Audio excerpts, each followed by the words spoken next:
backdrop, Fred Miller had given me a commentary written by a guy by the name of Durham, 1680, and I was excited about that, and so I photocopied. What I did, Morty, I photocopied that old, it was a big old fat book like this. Yeah, big. That's And so 1800, isn't it? yeah, it was big. And so what I did, I photocopied the what he had, and it ran with big, you know, kind of like this, 2 pages, and I ran off a few pages here in that James Durham, 1660. Pardon me, 1660.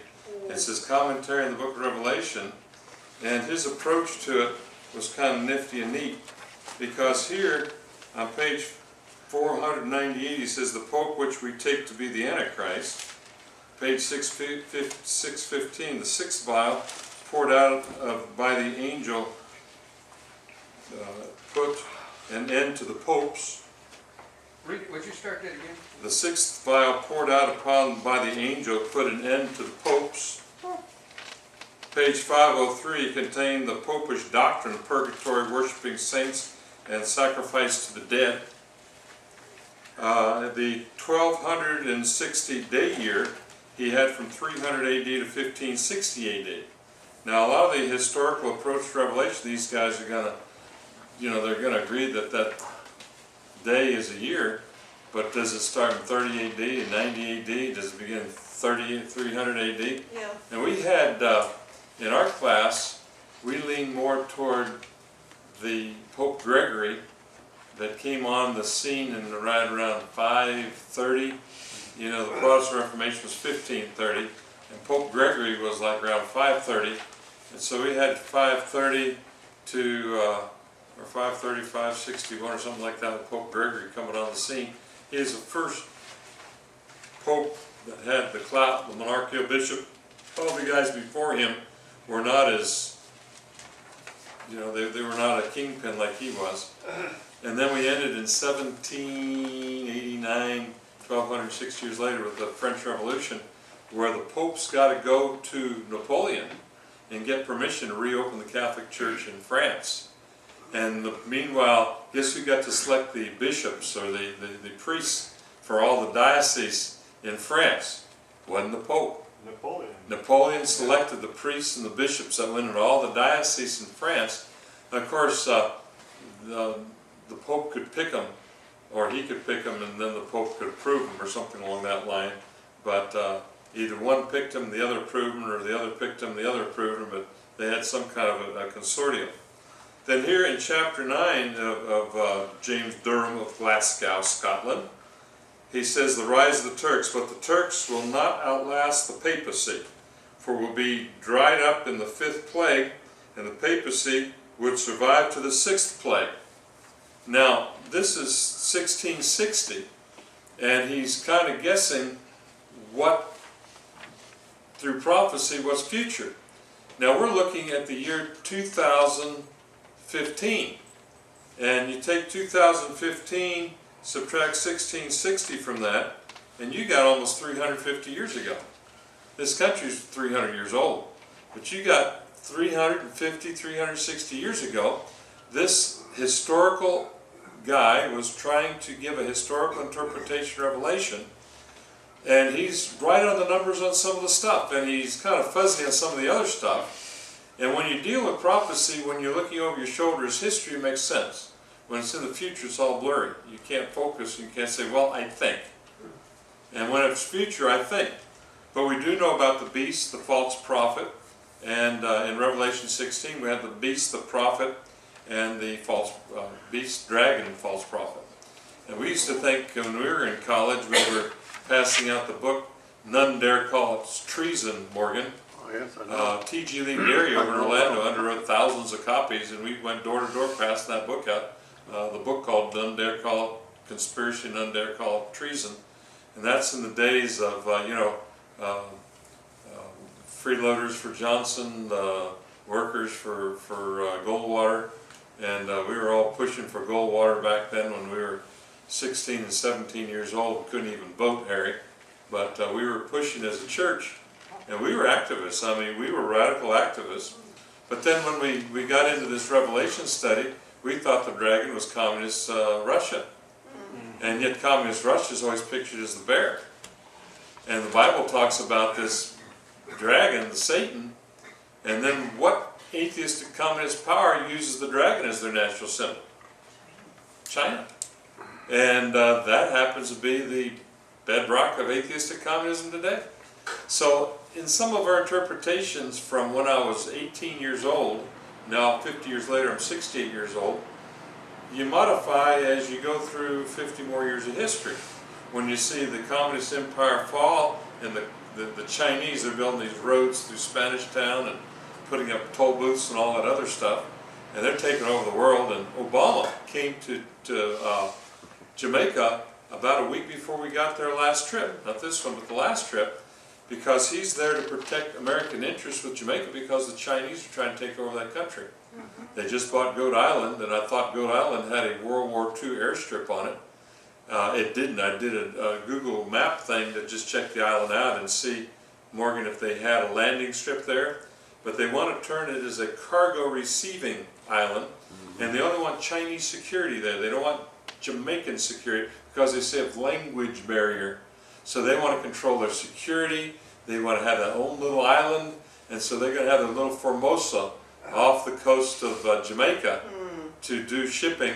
And now we have another, remember Kennedy and the Cuban Missile Crisis we had back in whatever, but the Chinese are trying to take over in a big way the economy of Jamaica. And so Obama's down there, bless his heart, we're going to give the devil his due, Morgan and Morty, but he was down there protecting American interests against the Chinese. And the thing is, they brought Castro in, and you know every time they bring Castro in, they pave the potholes.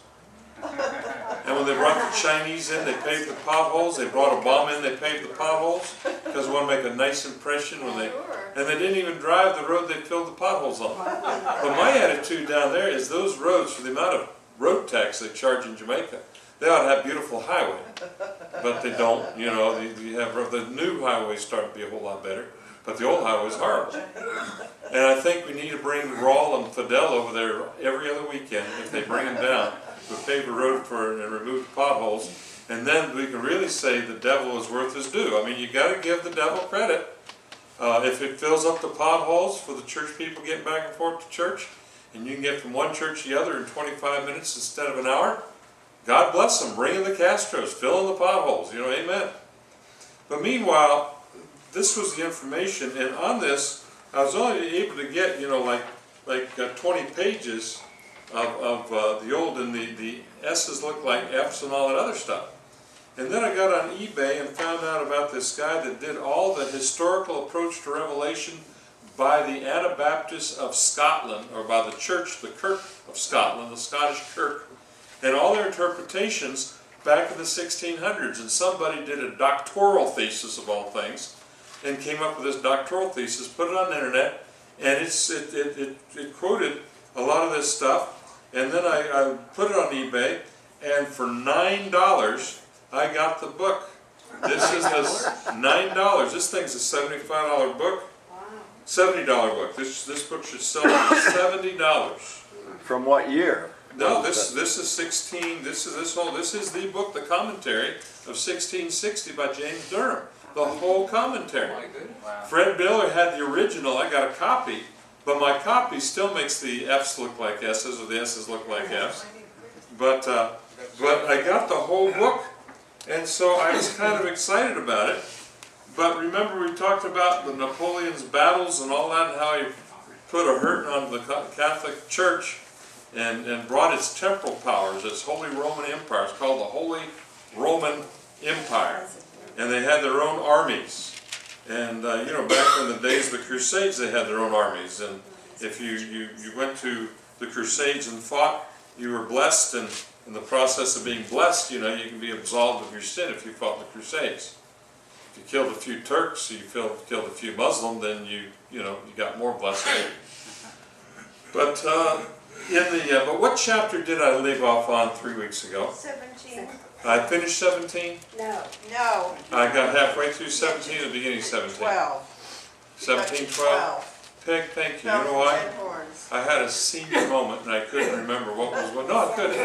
I got to class and said, we start chapter 18, chapter 17. 17. Because after you go through it slow with the class here and whoop through it in 20 Yeah. hours in Jamaica, Gosh. and I got in Jamaica, I did cover the last 4 or 5 chapters like a machine gun. Now I gotta forget Jamaica and I gotta come back to North Sense. Now where did I leave off on? And but some like Will was out of town, so you missed on some of the stuff. But this was 16, where it talked about how the dragon would spew forth the waters, and the earth would open up and swallow up its waters, which means the devil, the dragon, was out to destroy the church, and the earth opened up and blocked his effort to destroy the church, because God said enough's enough. And remember the blood of the martyrs? We have all these vials, these pans poured out. And these pans are all full of what? What was the pans, these vials full of? Blood? Blood. Blood of whom? The martyrs. So God's going to take the Christian blood, and after it's filled to the full, He's going to pour it on the heads of everybody that hurt the Christian. And so pagan Rome destroyed, killed about, under the Bloody Marys and under the popes, about 15 million people. Pagan Rome killed 30 plus million people. World War I killed, so many million. And I got in a discussion with my fellow professors, Mike Kennedy, he's a younger guy, he's 20 years my younger. He still beats me in chess even though he's a youngster. I beat him though. I beat him a couple games, got him scared in one. And I beat him bad in the next one, and he beat me in the next 6. But other than that, I still beat him. But Mike says that, you know how Satan is going to be released for a little season. We talk about the kingdom of Christ, and then finally Satan is bound for 1,000 years, and then he's going to be released for a little season. And Mike is looking for a future time when Satan's going to be released for a little season, and things are going to get worse. Worse than they've ever been. And I'm thinking, can you get any worse than a Jewish concentration camp? Right. Where they peeled the skin of people alive to see how long they can live before they died from the skin being peeled off. And the furnace is burning every day, every day, every day. And certain Jews were made to load the bodies in the furnace and unload them and take the ashes and put them in a columbarium area. Last time I was in Auschwitz, you can still, and this was back in 1982, you can still smell the stink of death in the air. Gnats would buzz around your face, but you still had that sweet, sickening, nauseating smell of death in the air because 70,000 people died in that one camp, and that was the one in Germany. That was Auschwitz. And then, of course, you had Dachau, and you had Braden, I don't know the Polish, but which were they? Belsen. Yeah, Bergen-Belsen. Belsen. And some of the guys in the Bergen-Belsen. archaeology club, one of them recently died a year ago, was in one of the concentration camps. He was one of the guys that was about 85, 90 years young. And when I worked for Sears Roebuck, back when I was 22, 23 years old, one of the ladies that worked in the cafeteria at Sears still had a tattoo on her arm from where she was in a concentration camp. And Glenn, you are? When I was at Neutrogena in 1995, or 94, 94, 95, we had a lady there that had the tattoo on her arm. Yeah, the tattoo, they had the numbers branded on it. Morty? I don't think you can use anything as a judgment concerning something bad or something this, something worse, and so on. I think you don't think you can do that. I think each has its own particular place in history. Everything does. And I think the time that maybe Kennedy was reaching forward to was a time when there'll be a bad situation going on, a real bad situation going on. So I don't think you can take anything from history and say, well, this was the worst of all of history. A lot of people point back and say Jerusalem in 70 AD was the worst. Oh, yeah. And then when you had the bubonic plague, we were talking about bubonic plague where a third of the population were diseased. In some cities, half the city was killed. And so during the bubonic plague, this crippled all of Europe.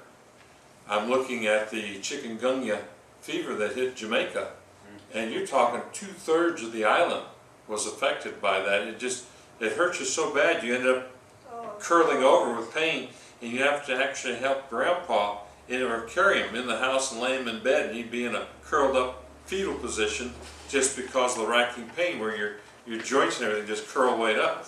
And 2/3 of the island had that fever. Church attendance was half. Congregations of 200 had 100 people showing up every Sunday, and 100 people staying home recovering from the chikungunya. And we normally had 1,200 people at our convention, and that year we had 600 in the morning and maybe 350, 400 in the afternoon. So we had half in the morning, only 1/3 in the afternoon, compared to what's supposed to be. But I'm looking at World War I, World War II, I'm looking at Stalin, and Stalin was such a mean antichrist that he says, the farmer says, we want land so we can farm. And Stalin says, kill them all. And Russia was the breadbasket. It was the wheat that provided wheat to the entire world. It exported wheat. When he killed all his farmers, he shot himself in the foot. After he killed all his farmers, then he says, okay, now who's going to farm? Dummy. Oh, okay. Now our soldiers are going to get fed. So Stalin would cordon off an entire province and cordon it off and let that province starve to death so his troops could get their meal ration, their food ration. When you talk about the millions, the tens of millions of people died under Stalin, finally when his comeuppance came, they de-Stalinized Russia. They called Stalingrad Volgograd. And they just, Stalin's out of here. They're going to, kind of like the pharaohs, you're going to erase the bad pharaohs and put the good pharaoh, get rid of the old Russian dictator and put on the Khrushchev and the others. But Stalin, tens of millions of people.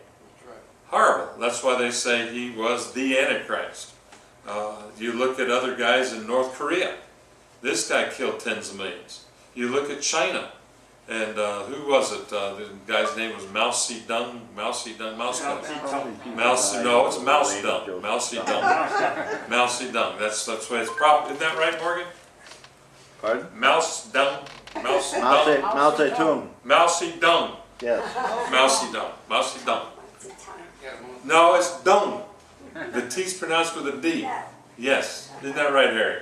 right. Mouse dung. Anyway, this is on the YouTube anyway. But I mean, he butchered. You're gonna offend He the butchered. Chinese. Oh, I'm going to. Well, since when we're worried about being politically correct in Northside, we've not been so far. Where are we going to begin? This says 20 million. 20 million he The Mao Biden Zedong Stalin. killed. Oh, gosh. So, and I'm telling my associate professor, 20 years younger, I said, young man, you've not been around as long as I've been. And I've read enough history and seen enough history that you've not experienced.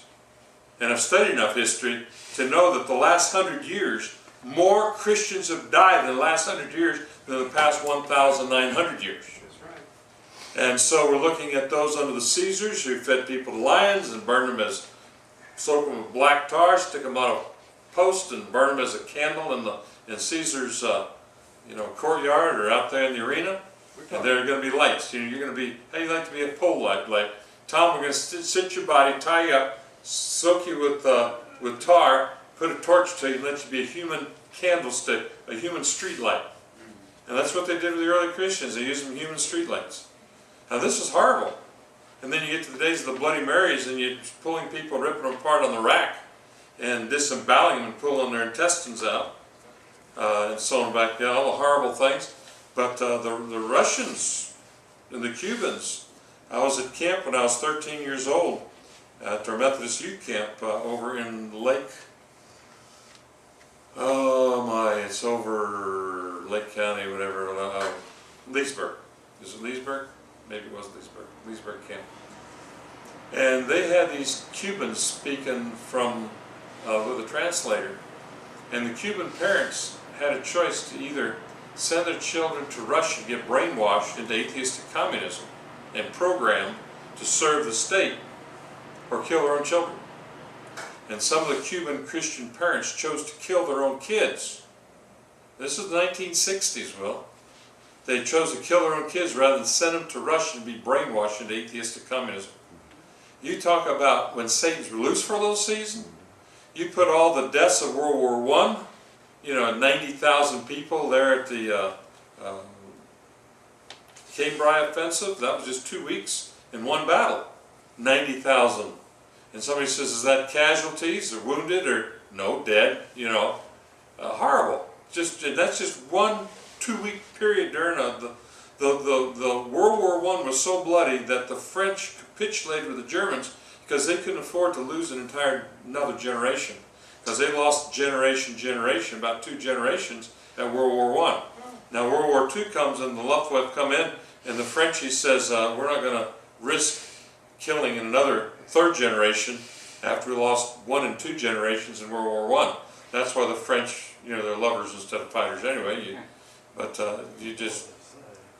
Hey Morgan, Just edify me. I just sit here and think, as bad as it all sounds, since 1973, we've killed 55 million babies here in the Bingo. United States. 56 plus. 56 plus. Okay, yeah. so now just with abortion, we got 56 million babies. Here in the United States. And they're worried about, Social Security's going bankrupt because we don't have these people in the workforce putting money in. You know why? Because they killed them all. They destroyed generation, not one generation. They've destroyed, every 20 years is a generation. We've destroyed 2 generations of children in the last 40 years. And they talk about what it be. So with my interpretation, this is the interpretation according to Richard Geringswald. The 1,000-year reign of Christ was the gospel age, of the church age, for the last 2 millennia. And Satan being loose for a little season has been this last 100 years, is where Satan's released. Other people are still looking for Satan being released, and it's going to be worse than it's been for the last 100 years. I don't know. It cannot get worse. It cannot get worse. You know what? I thought so too, but it can't. It can't. No, it can't. Maybe worse for you here in Lakeland, Florida, because we can go home and soak in the pool and turn on our air conditioner, open up the refrigerator, and pull out our casserole and stick it in the oven and pull it out and eat. It's not the idea. We turn on the water faucet and there's water. We turn on the light switch and there's light. We turn the thermostat and there's cool. We get in a car and there's gas. And the reason why we are protected is because America was blessed as a nation whose God is the Lord. Amen. And then if you read on those, that anybody that blesses Israel, God's going to bless that nation. And because we've been having a good relation with Israel, there was certain blessing by blessing Israel, that we should make Israel our 51st state, and they might as well start paying taxes so they can pull our weight. Puerto Rico wants to do the same thing, but then they'll have to start paying taxes too. But we're still dealing with this particular. But let's move on. And then we have here the angel. It says, "Righteous are you who are and who were, O Holy One." We have the pouring out the blood of the saints, the prophets, Revelation 16. We have God, Lord God Almighty, true and righteous are your judgments. And remember, they said back here, "How long, O Lord, how long?" Right. And God says, "Gotta have a few more people die." So they'll have their blood filled till once our pan is full, then we'll pour out my wrath. And then we have the 4 angels are coming out. And this is when we have the 4 angels. They're going to scorch the earth with a fierce heat because they blaspheme the name of God. And so God's going to pour out a 4th bowl, and this is on the sun, the Napoleonic Wars, where Napoleon destroys the papacy. Yes, well. Does that kind of bring reference back to the 4 red moons or whatever? Okay, 4 red moons. Glad you asked me about the 4 red moons.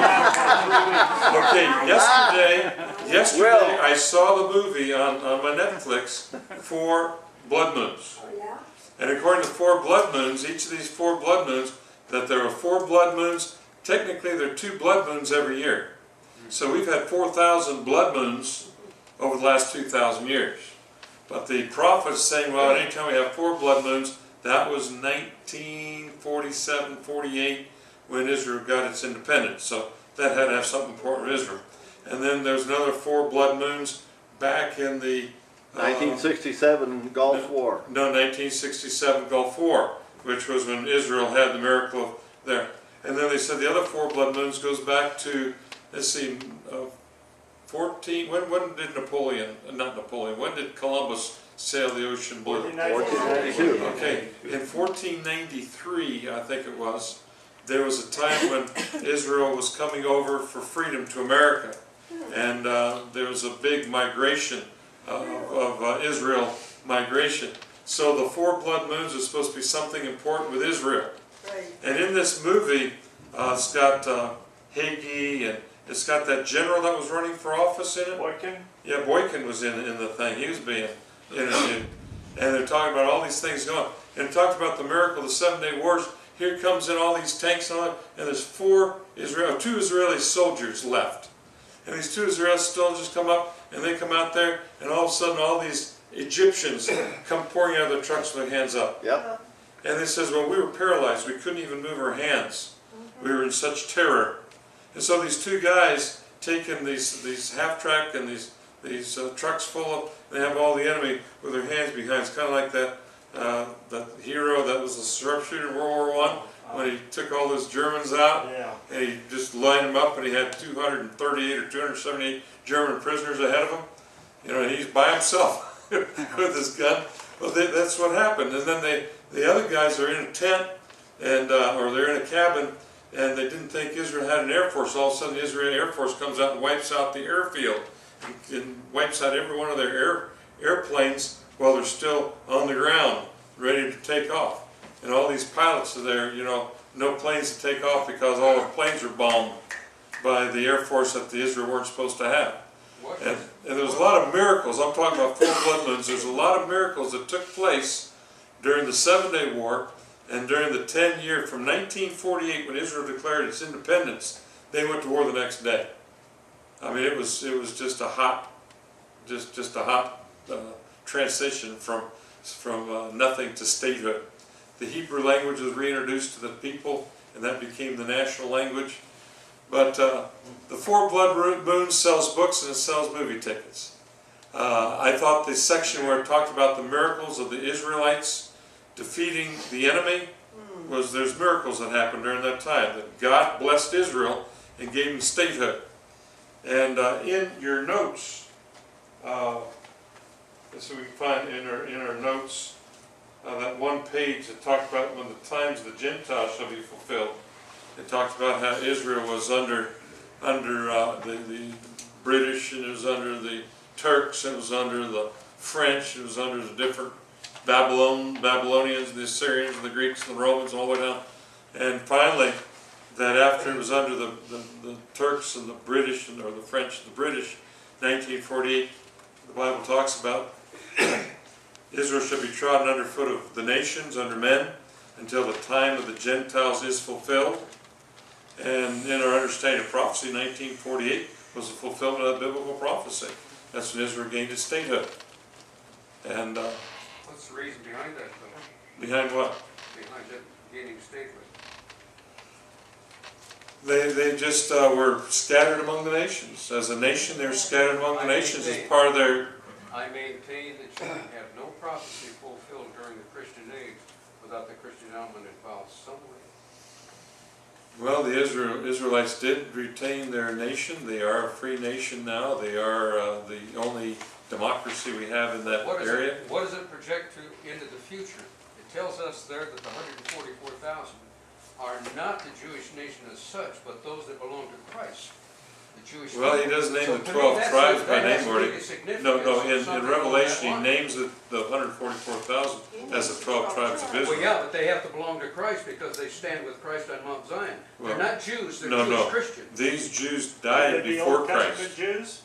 These Jews died before Christ. I don't buy that. Well, don't have to, but that's my opinion. Okay. Anyway, let's move on. We have the 5th angel pouring out his bowl on the throne of the beast in his kingdom. Now the beast in Daniel was whom? Who's the beast in Daniel?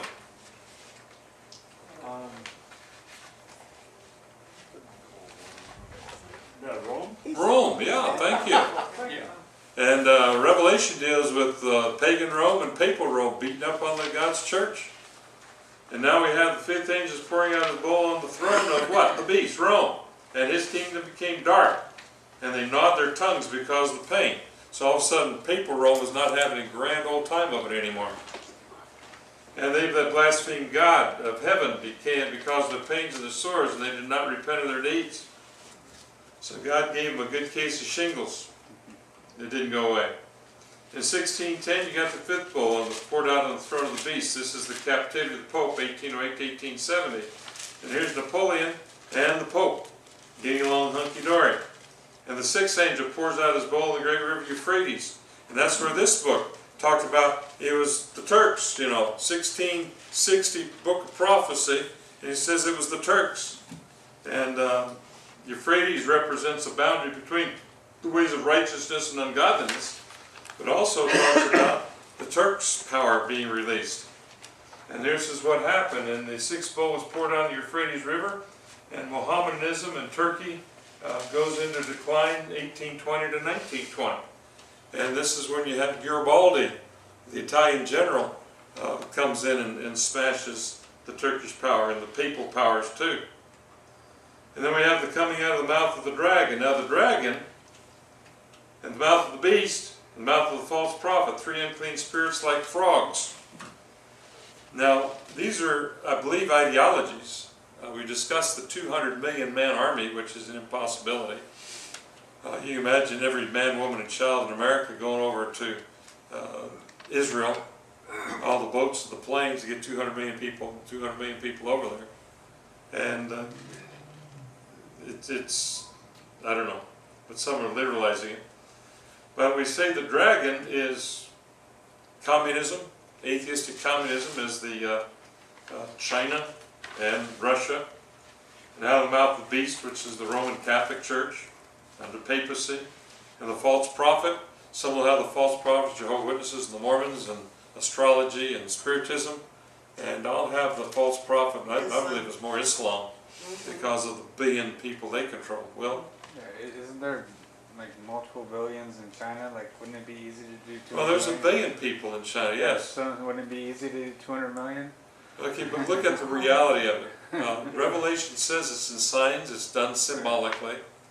It says these things are going to come apart shortly. And they're dragging. And people that take the book of Revelation literally, that they're going to be literal locusts, and literal blood's going to be up to the bridle of the horses. There's going to be a literal 200 million man army. But we still have, where the 1260 days were not taken literal. They represent 1260 years of prophecy. Right. Satan released for a little season. How long is that little season? I'm saying possibly 100 years, the last 100 years. Don't know. Which means when Jesus comes again, he's going to come again. But my understanding of the gospel's got to go out throughout the world. Sandy, how many nations and tongues do not have the Bible?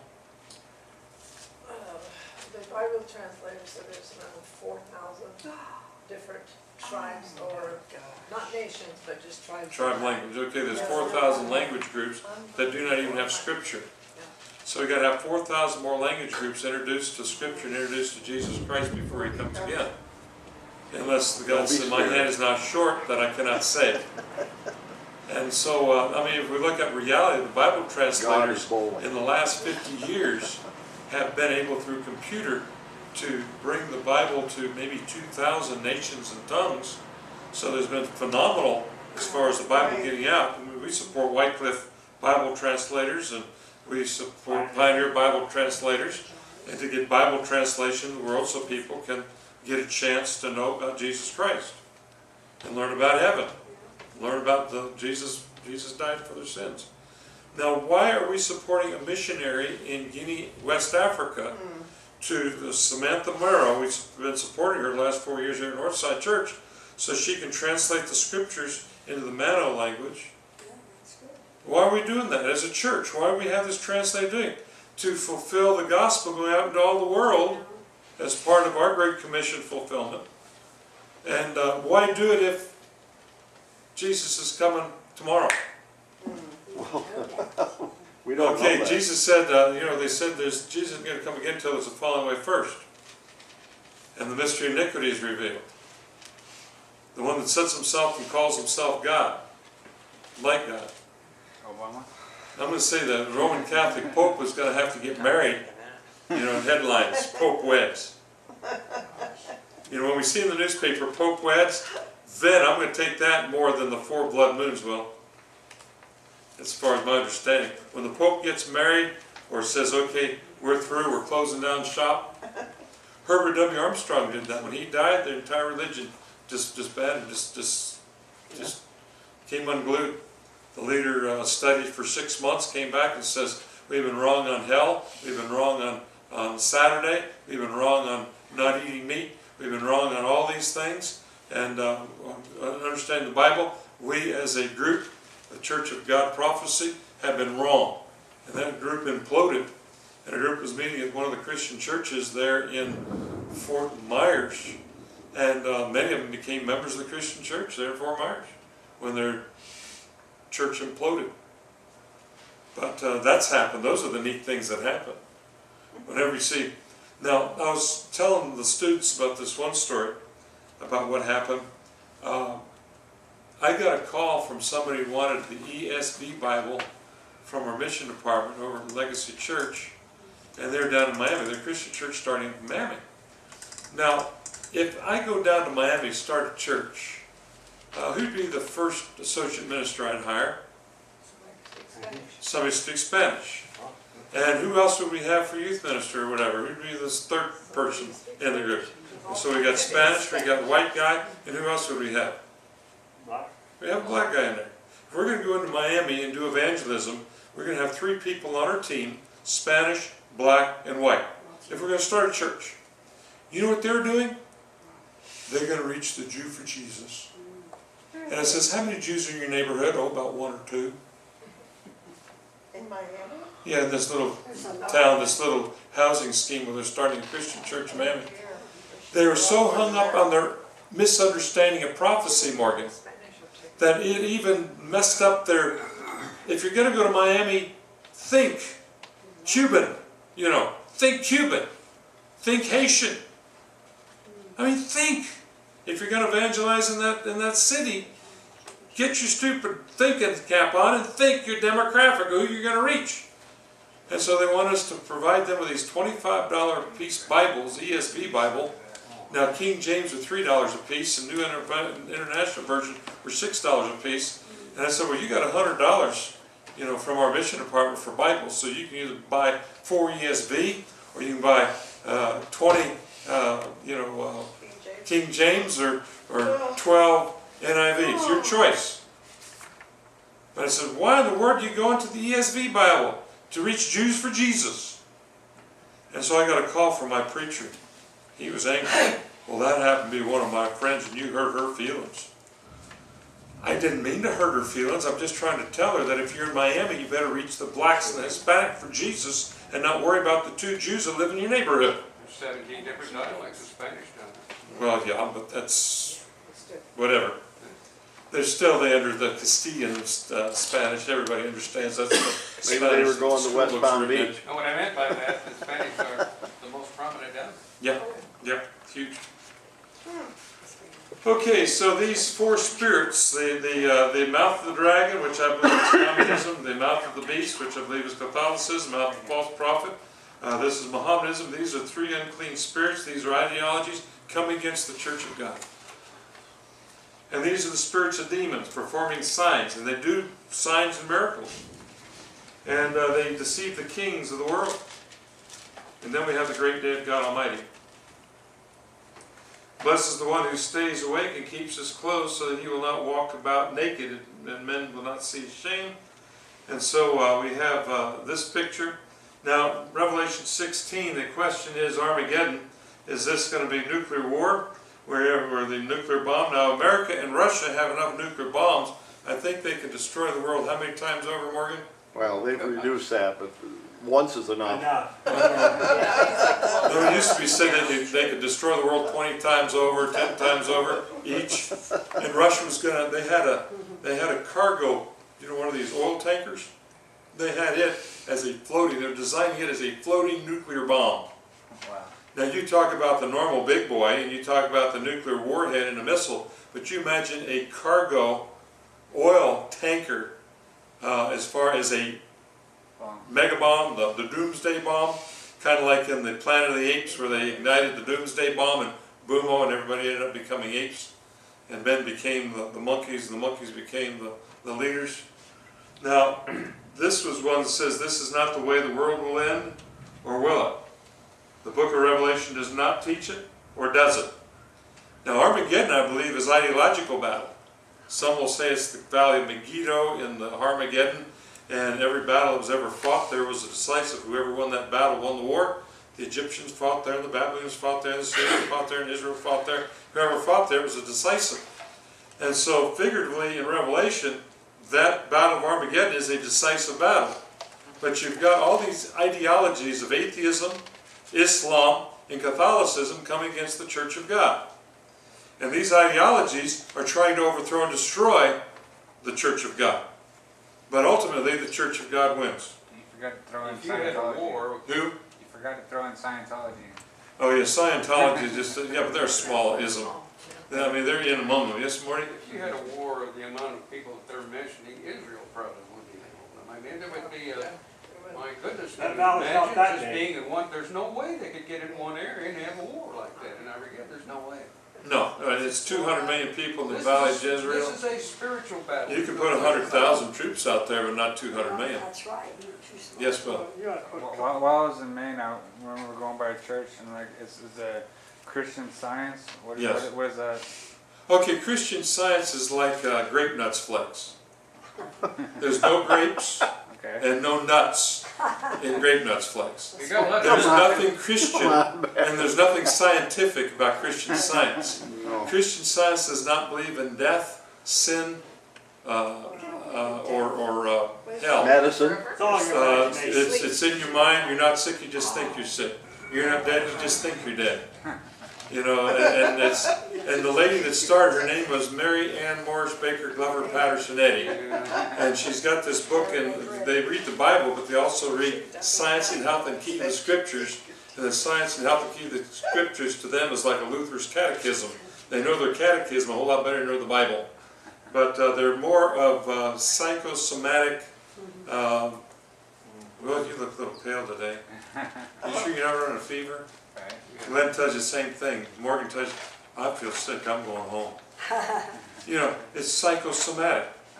Okay. And they did not believe in sin, sickness, or death. They thought it was all in the mind. Kind of like Scientology.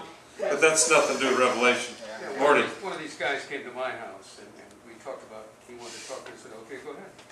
We got to talking, and I said, what about the sin factor of Christ? He said, well, sin was that when the dew came and rested upon the earth in the mornings, to cool the earth and such as that, because water, it had not rained yet, say, and so on.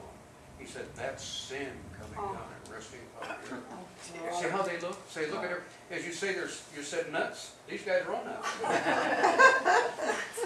Okay, this is the Mountain of Sorrows, Armageddon, translated Harmageddon in the Greek. Okay, this is what I looked at back when I was 18 years old. This is the way we understood Revelation as being Russia coming in and encompassing the world. At that time, Russia controlled. I mean, they're in cahoots with the Chinese. There's the Soviet Union. They came down here into Cuba. They came into Africa, in South America, Venezuela. You know, they're taking over the world. Until Ronald Reagan says, Mr. Gorbachev, tear down this wall. You know, Reagan's speechwriter says, don't do that. Don't say it. Just accept it because nothing's going to change. And after he said it, everything changed. Yeah. Everything changed. But here's the bear, you know, and he's more the bear than the dragon. Here's a Nazi spider, but, you know, we're dealing with, but here's the hammer and sickle. This is not the Russian flag today. The Russian flag's a red, white, and blue flag. It's different entirely. This was way envisioned back a number of years ago. This is the way it was thought that in 2125, how much Russia was going to dominate. You know, this is the guys prognosticating. And here, of course, you got Cuba, and here you got, I don't know if it's Bolivia and Venezuela. You see all these nations under communist control in Africa, and they looked here in you know, Oman or this area of Saudi Arabia, Yemen, and then you've got here throughout, you know, Pakistan and all these other nations of Iran and Iraq and all. And here we're going into Europe and Germany, and this is East and West Germany, but they're taking over Europe. But this was the encroachment, and here Vietnam. Now, people said we lost the war in Vietnam, Morgan. Yes, we did. Actually, we didn't. I'm going to give you some good stuff that really happened in Vietnam. Vietnam contained communism. Communism was wanting to come down here into Indonesia and into Australia and take over this entire hemisphere. We stopped them here. I mean, it was not a victorious victory like we wanted, but we contained communism by the Vietnam War. And so if we're going to say anything else, that's the one good thing that did happen. It kept communism from taking this entire hemisphere. They said we- I they would said agree. we won the Containment. Korean War. We didn't win the Korean War, it was a ceasefire. Yeah, it was just a ceasefire. It was really not a war. It was just police action. Well, I did. Where, how many, 50 or 70,000 Americans died? 58,000. I heard it's 50 to 70. 33,000 Americans died and 50,000 in all with everybody around. I thought the figures were bigger than that, but I know Nam was 50,000 plus. Okay, here's where we have the spy versus spy, and you know, in this era, this is a picture you will not get in the public media. This I got from our agent 008. You've heard of 007? Bond. My name is Bond. James Bond. This is 008. My name is Smith. Morgan Smith. No, don't laugh. I'm serious as a heart attack. This man was Air Force intelligence. Now don't laugh about everything. Tom back here was Green Beret before they ever had Green Beret. He was Special Forces parachuting into Panama and parachuting into Vietnam before he ever had Special Forces. Tom was the beginning of the Special Forces before Special Forces. And they choose 100 and only 3 of the Green Beret out of 100 men. Well, Tom was 3 out of 100. Wow. You don't know about that. I shouldn't tell the whole story about all these guys. So between he might have Agent to kill us. 008 and Special Forces Tom, and then Morty, he was just a Navy guy, Army guy. We got But we won't tell, you know, Morty being Lieutenant Colonel, will we? You weren't, were you? No, okay. I was not on that airplane. Okay, but this plane was, how many people went down this plane, Morgan? 17 or 19? I'm sorry? How many men went down this plane? 17. Okay, there's 17 men died. This was like Francis Gary Powers, U-2 shot down. This is one of our spy planes. The Russians would run a signal and cause us to fly into their airspace and shoot us down. But then we've also flown over 22,000 flights over Soviet Union. Oh, yeah. Just egging them to shoot us down, just testing the Air Force and their missiles. And whenever that missile shot down Francis Gary Powers, now they've got the missile capability of reaching higher than we knew. And that was to test how capable Russia was to take us out. And we need to know how they could take us out so we could take them out. So this is one of that Mad Magazine Spy versus Spy. But this is, we are in a cockpit of a Russian MiG right now. That's right. That is the gun sight. This is the gun sight of a Russian MiG shooting down our, how many men? 17. 17 men that were Gary Powers' spies for the United States against the Soviet Union. You will not get pictures like this in the Lakeland Ledger. You will not get these things in Time Magazine, Newsweek. The only place you get pictures like this is at Northside Christian Church, because only we have our Special Forces and our 008. This is Papa, the fall. This is the beast. Lord God the Pope. This is Hitler and the Pope getting together. You know, Hitler sidled up with the Axis and Allies. He played both ends against the Pope played both ends against the middle. And he'd free some Jews and he'd turn some Jews over for extermination. And he'd free some on this hand, but he'd kill them on the other hand. And he just, you know, he had no, you know, I did save these people now. Now don't go hard on me. I tried to do what I could do. I couldn't control everything because we were in a war zone. But this was Hitler and the Pope. And of course, they're getting along mighty fine. Now Hitler, the religion they had was the German religion of the pagan, the pagan burning logs, Yule logs, and worshiping the trees. And this was religion. And the special forces, the German, actually would take blood oaths, kind of like a secret society. And it was almost a satanic ritual they went through to become a Gestapo or Nazi, what do they call those guys, Gestapo? Gestapo, Nazis. Yeah, Nazi Gestapo.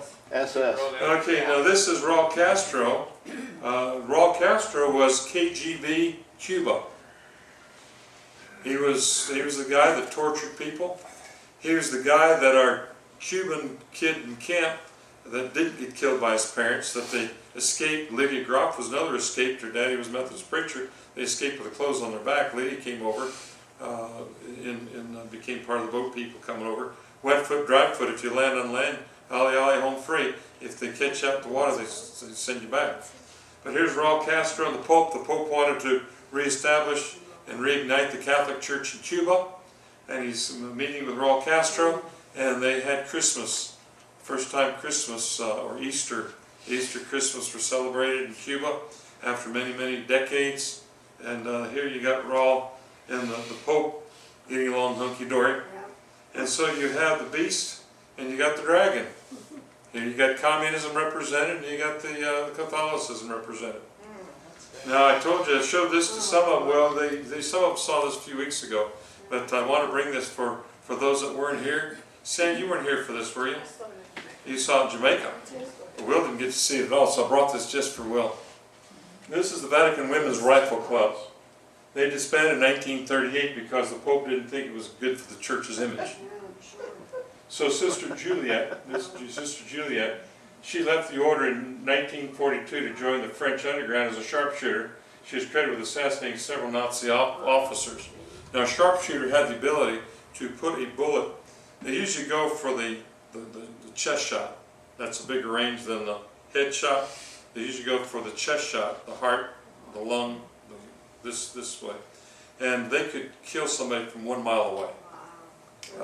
1 mile away. I mean, from my house to the church, Morgan would be sitting out here, or standing out here in the parking lot, and a sharpshooter would be in my front yard, 1.2 miles away, and put a bullet right through his heart. And this lady was good. But anyway, I had to tell you about this one. But here you got the dragon and the beast Why the dragon has so many heads. coming against God's people. Now this is the Muslim, the false prophet. These are all the battles fought during the Crusades. This is all, and of course the Muslims are going to say, "Oh, you Christians, look at all this crusade you waged against us. Look at all the battles that the Muslims waged against Spain until Martel, Battle of Tours, stopped them, Tours, France. And all these battles over here in Sicily, here in Carthage, over here in Europe. This is Turkey here. This is Israel. This is Egypt. This is all over the world. These are all the Muslim conquest battles where they swept across North Africa and took North Africa and the church was the strongest here in North Africa for 1,000 years. From 30 AD, from the Ethiopian eunuch was baptized, till he came back and started the Coptic churches, the Christian churches of his time.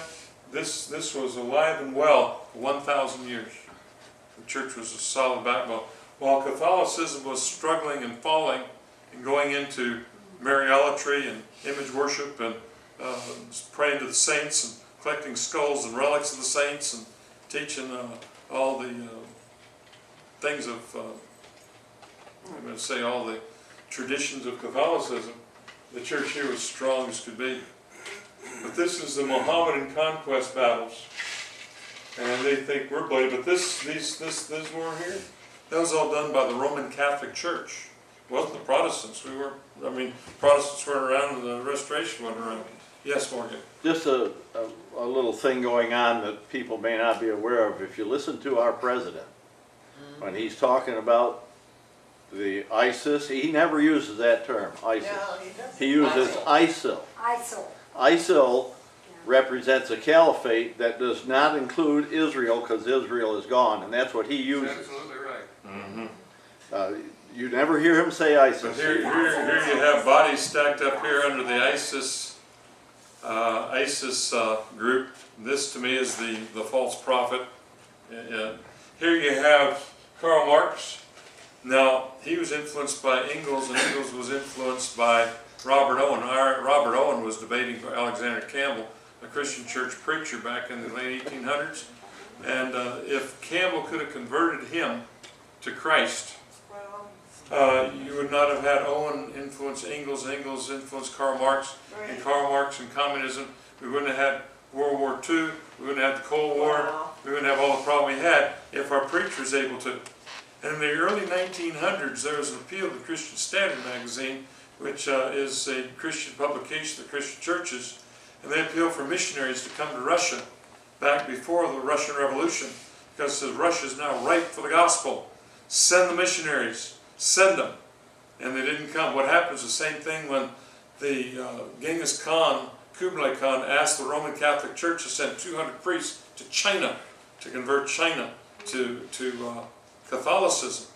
And the only 2 priests left, and halfway there they quit, went back home to Mama, and they brought a couple vials of holy water, and that's so much Christian influence on China. But just think if the Christianity's worst form in Catholicism would have still been a better factor in China than what they've had. It just be We what got a problem like that, and right? of course you got ISIS The here, woman's Rosie O'Donnell. and you got here.